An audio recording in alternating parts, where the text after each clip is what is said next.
ये कहानी world war 2 के समय के एक सैनिक की है जो भटकते हुए एक ऐसे आइलैंड पर आकर ठहर जाता है जहां पर पहले से एक नन मौजूद थी। अब ऐसे में दोनों वहां पर कैसे खुद को जीवित रखते हैं ये हमें इस कहानी में देखने को मिलेगा। क्लार्क नाम का सोल्जर जो कि एक लाइफ बोट के अंदर बैठा हुआ है, उसकी हालत बहुत ही ज्यादा बुरी है, लेकिन उसने फिर भी जैसे तैसे खुद को जिंदा रखा इस उम्मीद में कि उसे आगे जाकर कोई मदद जरूर मिलेगी। वह इस बोट पर पिछले कई दिनों से है, लेकिन आज जाकर उसे खुद के सामने एक जमीन दिखाई देती है जिसे देखकर वह बेहद ही खुश होता है और फौरन बोट को रोककर उसके पास ले जाने लगता है। लेकिन उसे डर था कि कहीं ये दुश्मन की चाल तो नहीं है और इसीलिए वह बड़ी ही शांति से वहां पर खुद की बोट को किनारे पर लगाता है और धीमे पैर आगे बढ़ता है जहां पर उसे एक चर्च दिखाई देता है। अब क्लार्क सोच में पड़ जाता है कि ऐसे टापू पर जहां इंसान का नामो निशान नहीं है, ऐसे में यहाँ चर्च कैसे हो सकता। लेकिन वो यह भूल गया था कि जहां तक इंसान भी पहुंच नहीं सकते वहां पर गॉड पहले से मौजूद होते हैं। खैर, अब वह चर्च के करीब जाता है तो देखता है कि अंदर से एक नन बाहर झाड़ू लगाते हुए बाहर आ रही है, जो क्लार्क को अचानक से वहां पर खड़ा हुआ देखकर बहुत ही ज्यादा डर जाती है और उससे माफी मांगने लगती है। उसे लगता है कि शायद यह कोई दुश्मन है, लेकिन क्लार्क कहता है कि घबराओ मत, मैं जापानीज नहीं हूँ। वह शांत होती है और उसे अंदर आने को कहती है। वहां पर क्लार्क किसी इंसान की ग्रेव को देखता है पर पूछता नहीं कि वह किसकी है, जिसके बाद नन खुद के बारे में कुछ बातें बताती है कि उसका नाम एंजेलिना है, वह सिस्टर है यानी कि नन है जो कि धर्म प्रचार करती है। उसके लोग यहाँ इस आइलैंड पर आए थे कुछ लोगों को अच्छी राह दिखाने के लिए, लेकिन उन्हें यह नहीं पता था कि यहाँ पर दुश्मन का जमावड़ा है। उनसे ये भूल हो जाती और जापानीज उन्हें बंदी बना लेते हैं। जब फादर जॉन को इस बारे में पता चलता है तो वो अपने लोगों के पास आने की जिद करते हैं, लेकिन वो इतने एजेड हो गए थे कि अकेले ट्रेवल नहीं कर सकते थे, इसलिए मैं उनके साथ आने के लिए राजी हो गई। लेकिन जब तक हम लोग यहाँ पर पहुँचते हैं तब तक वो लोग हमारे लोगों को यहाँ से ले जा चुके थे। उसके बाद उनका कुछ पता नहीं चला। कुछ लोगों का तो यह भी मानना है कि उन्होंने सारी सिस्टर को बेच दिया और कुछ को तो मार दिया। जब फादर को इन सब चीजों के बारे में पता चला तो वह खुद को संभाल नहीं पाए और इसी वजह से उनकी मौत हो गई। वो उस ग्रेव की ओर इशारा करके बताती है कि मैंने ही उन्हें वहां पर खुद अपने हाथों से दफनाया है, तब से मैं यहाँ पर अकेले रहती हूँ और मुझे कोई बचाने के लिए नहीं आए। उन्हें लगता है कि मैं भी मारी गई। इसके बाद क्लार्क उसे अपनी स्टोरी बताना शुरू करता है कि वह एक अमेरिकन मरीन है, उनके शिप पर दुश्मनों ने हमला कर दिया, लेकिन उसकी किस्मत अच्छी थी कि वह बच गया और उसे एक बोट भी मिल गई जिसकी वजह से वह आज यहाँ पर उसके सामने बैठा हुआ है, वो भी जिंदा हालत में। लेकिन बाहर के हालात बहुत ही ज्यादा खराब हैं, किसी को भी किसी की जान की परवाह नहीं है। मैं तो अचंभित हूँ कि तुम कैसे खुद को इतनी दिन से टापू पर जिंदा रख पाई हो। नन हंसने लगती है पर कुछ जवाब नहीं देती। अब कुछ देर बाद वो दोनों कुछ खाने के लिए ढूंढने लगते हैं। इसमें क्लार्क उसकी मदद करता और एक पहाड़ पर चढ़कर वहां से कुछ नारियल तोड़ता है और फिर वह उसे नन को दे देता है। इसी दौरान उसे वहां पर एक गुफा भी मिलती है, लेकिन उसके अंदर वह किसी और दिन जाएगा। फिलहाल उसे हैवी खाना चाहिए। तभी उसकी नजर समुद्र में तैर रहे एक टर्टल पर पड़ती है, जिसे पकड़ने के लिए वह अपनी बोट पर बैठता है और नन को भी बैठने को कहता है। अब दोनों ही उसके पीछे पीछे जाते हैं, लेकिन यह इतना आसान नहीं होता। क्लार्क तो पानी में भी एक बार गिर जाता है पर आखिर में वो उसे पकड़ ही लेता है और उसे पकड़कर खाते हैं। भोजन के समय तो क्लार्क उसे बताता है कि उसने 300 मील का सफर इस बोट पर तय किया है, पर बीच में उसे कभी भी डर नहीं लगा क्योंकि उसे यकीन था कि यह जंग जल्दी ही खत्म हो जाएगी। वो खुद के बारे में भी बताता है कि वह एक अनाथ है और 14 साल वो एक अनाथालय में ही रहा है, लेकिन फिर उसके बाद उसने आर्मी ज्वाइन करने का फैसला किया ताकि वह अपने देश के लिए कुछ कर सके। वहीं दूसरी ओर नन कहती है कि वह भी उसी तरह एक अनाथ है, लेकिन उसे हमेशा से गॉड के करीब ही रहना था, इसीलिए उसने नन बनना ही बेहतर समझा ताकि वह लोगों को सही राह दिखा सके। मुझे इस काम में बहुत खुशी मिलती है। यहाँ पर क्लार्क उसे फ्लर्ट करने की भी कोशिश करता है, लेकिन वह उस बात को इग्नोर कर देती है। तभी उन्हें आसमान में कुछ दिखता है जो कि जापानीज फाइटर प्लेन होते हैं। उन्हें कैसे भी करके उनसे बचना है, वरना अगर ये उन्हें दिख गए तो वो दोनों ही मारी जाएंगे। इसीलिए क्लार्क नन को उस गुफा के बारे में बताता है जो कि उसने आज सुबह देखी थी। अब वहां पर रहने पे वो लोग सेफ रहेंगे। दोनों भागते हुए उस पहाड़ पर जाते हैं और उसी में छुप जाते हैं। कुछ देर बाद जब क्लार्क बाहर देखता है तो दुश्मनों ने पूरे टापू को जला दिया था। हर जगह बस आग जल रही थी, जिसमें वो चर्च भी तबाह हो जाता है और बची थी तो सिर्फ राख, जो देखकर नन बहुत उदास हो जाती है और क्लार्क से कहती है कि तुम ऐसे सरवाइव नहीं कर पाओगे। इतने में वो लोग देखते हैं कि बहुत सारे जापानीज सैनिक टापू में घुसते जा रहे हैं। शायद उन्हें भनक लग गई है कि कोई यहाँ पर रह रहा है। और जब अगली सुबह क्लार्क सोकर उठता है तो बाहर का नजारा देखता है। सब कुछ खत्म हो चुका था। उसके यहाँ से बाहर जाने का एक ही जरिया था, वो लाइफ बोट, और वह भी उन्होंने जला दी। अब वह कैसे यहाँ से बाहर जाएगा। वहीं नन को अपने जले हुए चर्च को देखकर रोना आ रहा था, पर तभी उनकी नजर किनारे पर पड़ती है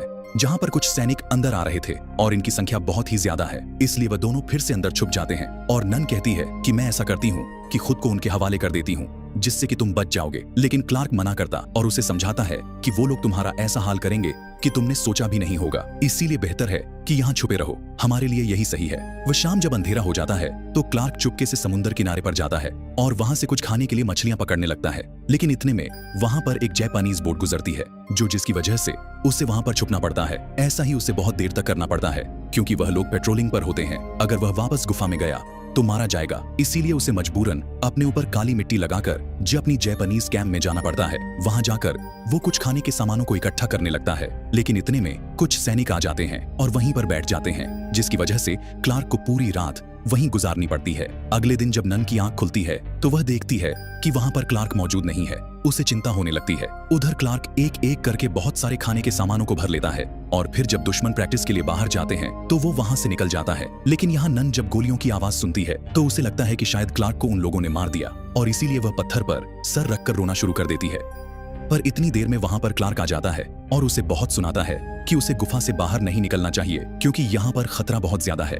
अब वो उसे ले जाकर फौरन अंदर बंद कर देता है और फिर कभी बाहर ना निकलने की सलाह देता है। थोड़ी देर बाद वो नन को अपने बैग दिखाता है जिसमें वो खाने के सामानों को उस कैंप से चुरा कर लाया था। लेकिन नन बहुत ही ज्यादा घबराई हुई थी। वो क्लार्क से कहती है कि अगर अब से कभी तुम बाहर जाओगे तो तुम्हें पहले बताकर जाना होगा, वरना ऐसे ही मैं बार बार बाहर जाती रहूंगी। अब यह सुनकर क्लार्क उससे वादा करता है कि ठीक है, आगे से ऐसा नहीं होगा। अब एक दिन क्लार्क नन के लिए एक कॉम और एक रेड रोज लाता है और उसके साथ फ्लर्ट करने के लिए। लेकिन फ्लर्ट करने का तरीका थोड़ा कैजुअल था।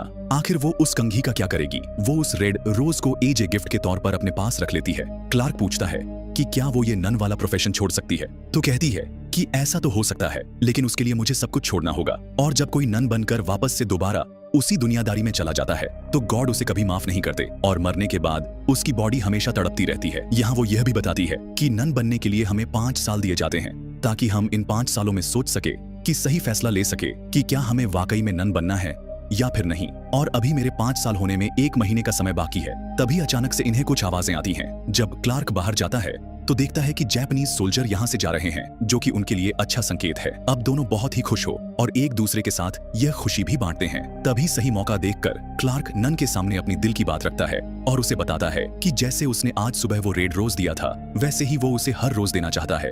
वो उसकी सेवा करना चाहता है और उसके साथ पूरी जिंदगी बिताना चाहता है। उसकी लाइफ में यह समय बहुत ही कीमती है क्योंकि इसमें उसने मौत से लड़ा है। अगर तुम मेरी हालत कुछ दिन पहले देखती तो तुम्हें यकीन नहीं होता कि मैं कैसे जिंदा बच गया। क्या तुम्हें पता है कि हम जवान लोग के लिए हमारा देश पहले आता है और इसीलिए हम अपना परिवार, अपना सब कुछ छोड़कर देश के लिए लड़ने के लिए चले जाते हैं। पर कभी कभी हमें बहुत ही अकेला महसूस होता है और तुम अगले महीने में अपनी नन बनने का फैसले को बदल दो और ऐसे में तुम्हें कुछ नहीं होगा। तो वह कहती है कि क्या तुम मेरे हाथ में यह अंगूठी देख रहे हो? यह सिल्वर की है। ये तब पहनते हैं जब हम जीसस की कसम खाते हैं कि अब हम नन बनने के लिए तैयार हो रहे हैं, और जब बन जाते हैं यानी कि 5 साल बाद, तब हम गोल्ड की पहन लेते हैं। यही हमारा रिवाज है और हमारी जिंदगी ऐसे ही सादगी से चलती रहती है। मैं ऐसा नहीं कर सकती। यह सुनकर क्लार्क उदास हो जाता है और जाकर किनारे पर खड़ा हो जाता है। तब उसके पास नन आती है जिसका असली नाम एंजेलिना है, जिसे क्लार्क कहता है कि शायद तुम्हारा फैसला सही हो क्योंकि मैं ज्यादा समय बॉर्डर पर रहूंगा और ऐसे में तुम्हें कुछ पता ही नहीं होगा कि मैं जिंदा हूँ या फिर मर गया हूँ। अब उस रात वो लोग खाना खा रहे होते हैं कि तभी क्लार्क के हाथ में एक जापानीज ड्रिंक लग जाती है, जिसको पीने के लिए वो उसे खोलता है और नन को भी देता है। पर वो इतनी ज्यादा ड्रिंक कर लेता है कि उसके मुंह से अनाप शनाप शब्द निकलना शुरू हो जाते हैं, जैसे कि वो नन बनकर क्या करेगी, इससे बेहतर है कि वो उससे शादी कर ले। वो उसके साथ जबरदस्ती भी करना शुरू कर देता है। तो एंजेलिना वहां से उठकर चली जाती है और जंगल में ही वो रात गुजारती है। जब अगले दिन क्लार्क उठता है तो नन उसे कहीं दिखाई नहीं देती और वह भागते हुए जंगल में जाता है जहां पर वह बेहोश हालत में पड़ी हुई थी। उसके कपड़े बारिश की वजह से भीग गए, इसीलिए वह फौरन उसे कैंप में उठाकर लाता है। लेकिन फिर वह जापानीज सैनिक वापस आ गए थे। अब वो उसे लेकर फौरन गुफा में जाता है। लेकिन यहाँ पर नन को गर्म कपड़ों की जरूरत थी और यहाँ पर वह खुद की जान जोखिम में डालकर उन जापानीज कैंप में जाता है और गर्म कपड़ों को चुराने लगता है। लेकिन इतने में यह जवान उसे देख लेता है, जिसके बाद क्या था, मजबूरन क्लार्क को उसे मानना पड़ता और फिर उसकी लाश को छुपा कर ले जाकर किनारे पर दफना देता है, जिससे किसी को भी उस पर शक ना हो। उसके बाद वो उस गर्म कपड़ों को लाता है और नन को पहना देता है। जब 2 दिन बाद उसे होश आता है तो वो खुद को ऐसी हालत में देखकर हैरान हो जाती है कि आखिर उसके कपड़े किसने बदले। और तब वो अपने पास क्लर्क को बैठा हुआ देखती है, जो उसे बताता है कि उसकी मरने वाली हालत हो गई थी और इसीलिए उसने उसके कपड़े चेंज किए। इसीलिए वो उससे माफी भी मांगता है क्योंकि उसने वो जानबूझकर नहीं किया था और नन भी उसे माफ कर देती है। और आखिर में वह कहती है कि मैं तुम्हारी वजह से वहां से नहीं भागी। कल रात में बल्कि तुमने जो बातें मुझसे कह दी उसे मैं सुन नहीं सकती, इसीलिए मैं वहां से चली गई। थोड़ी देर बाद बाहर से गोलियों की आवाज आती है तो क्लार्क बताता है कि मैंने गलत सोचा था, वो लोग फिर से वापस आ गए हैं। इसीलिए हमें कुछ करना होगा कि शायद गॉड को यह मंजूर नहीं है कि मैं नन बनूं, या फिर वो यह चाहते हैं कि हम दोनों ही उनके पास चले जाएं एक साथ। जैसे उन्होंने एडम और ईव को भेजा था, वैसे ही उन्होंने यह यह हमें यहाँ पर भेजा है, लेकिन अब हमारा काम खत्म हो गया है। पर क्लार्क उसकी बात को नहीं मानता और बाहर जाकर देखता है कि उस टापू के चारों ओर आग जल रही है। उन्हें उनके साथी की लाश मिल गई है, जिसकी वजह से वह हर जगह उसके कातिल को ढूंढ रहे हैं और अब वो किसी भी हाल में उसे मार कर रहेंगे। यह बात जब क्लार्क नन को बताता है तो वह परेशान हो जाती है और प्रे करना शुरू कर देती है। पर क्लार्क फैसला करता है कि वह खुद जाकर अपने आप को उनके हवाले कर देगा, जिससे कि उसकी जान बच जाएगी। लेकिन नन उसे ऐसा करने से रोकती है। तभी वहां पर बाहर से कुछ आवाजें आती है। उन्होंने उस गुफा को आखिर ढूंढ ही लिया था, इसीलिए वो इन दोनों से कहते हैं कि जो भी लोग अंदर हैं वह बाहर आ जाए, वरना हम लोग गुफा को अंदर से उड़ा देंगे। अब क्लार्क के पास कोई जवाब नहीं होता, इसीलिए वह चुपचाप जाकर पीछे बैठ जाता है। उसने अपनी मौत को स्वीकार कर लिया। उधर नन भी प्रे करने लगती है। उन दोनों को लगता है कि यही उसका आखिरी समय है। लेकिन तभी दोस्तों बाहर से कुछ आवाजें आने लगती हैं। ऐसा लग रहा था कि बाहर बम फट रहे हैं। वो सभी चिल्लाना शुरू कर देते हैं। क्लार्क समझ जाता है कि अमेरिकन सोल्जर बाहर आ गए और इसीलिए सभी सोल्जर भाग रहे हैं। लेकिन ये बॉम्ब हर जगह गिर रहे हैं, इसीलिए उनका बाहर जाना सेफ नहीं है। बेहतर है कि अभी वह लोग यहीं पर रहे और प्रे करते रहे। कुछ समय बीत जाने के बाद उसके दिमाग में एक ख्याल आता है। वह फौरन खड़ा उठता है और कहता है कि अगर अमेरिकन यहाँ पर आए हैं तो वो जापानीज के बिछाए हुए बमों के जाल में फंस जाएंगे और मारे जाएंगे। इसीलिए मुझे कैसे भी करके उन्हें डिफ्यूज करना होगा, तभी वह हम तक पहुंच सकेंगे। वह बाहर जाता है और देखता है कि कोई भी जापानीज सोल्जर वहां बचा नहीं है। हर तरफ बम फट रहे हैं, इसीलिए वह एक एक करके उन्हें डिफ्यूज करना शुरू कर देता है और आखिर में वह जाकर उस मेन मशीन को भी खराब कर देता है, जिससे कि वह काम करना बंद कर देती है। इसमें क्लार्क को चोट भी आती है, लेकिन उसने कई सोल्जर की जान बचा ली थी। कुछ देर बाद सब कुछ शांत हो जाता है और यह दोनों बाहर आ जाते जाते जहां पर नन उसका इलाज करती है और उसकी मरहम पट्टी करती है। तब क्लार्क कहता है कि अब शायद हमारा अंत करीब है, हम शायद इसके बाद कभी ना मिले, यह हमारी आखिरी मुलाकात हो सकती है। तो नन कहती है, लेकिन मैं तुम्हें हमेशा अपने दिल के करीब रखूंगी, क्योंकि तुमने मुझे इतने दिनों में